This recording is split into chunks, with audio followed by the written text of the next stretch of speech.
પાટણ જિલ્લામાં સરસ્વતી સાધના યોજના હેઠળ વિદ્યાર્થીઓને સાયકલો આપવામાં આવી। છેલ્લા 2-3 વર્ષથી વિદ્યાર્થીઓને સાયકલ આપવામાં આવી નથી।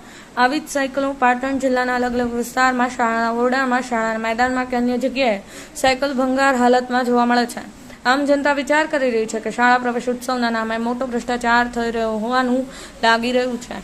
એમ સનસની કે એવો જ છે કે જ્યારે પણ પ્રવેશોત્સવ હોય, સરકારી કાર્યક્રમ હોય, લાભાર્થીઓને કોઈ પણ વસ્તુ આપવાની હોય ત્યારે મંડપની બહાર મોટા પાયે વ્યાપાર દેખાતો હોય છે। જ્યારે પણ ખરેખર સરકાર જેને જરૂરિયાત છે તેને જ નોંધણી કરીને આપવામાં આવે તો ભ્રષ્ટાચારમાંથી બહાર નીકળી શકે તેવું આમ જનતાના મુખેથી સાંભળવા મળ્યું છે।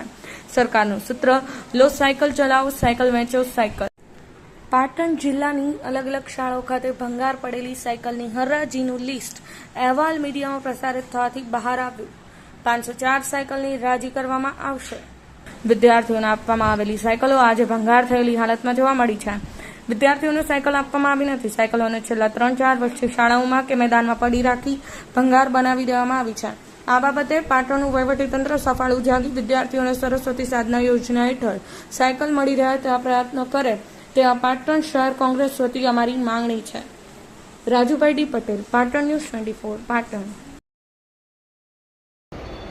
પાટણ જિલ્લાની અંદર સરસ્વતી સાધના યોજના હેઠળ વિદ્યાર્થીઓને સાયકલો આપવામાં આવી નથી અને આ સાયકલો છેલ્લા 3-4 વર્ષથી કોઈક જગ્યાએ શાળાના ઓરડામાં તો કોઈક જગ્યાએ મેદાનમાં અને કોઈક જગ્યાએ ખુલ્લા જાહેર રસ્તાઓ ઉપર આ સાયકલો પડેલી નજરે પડી છે।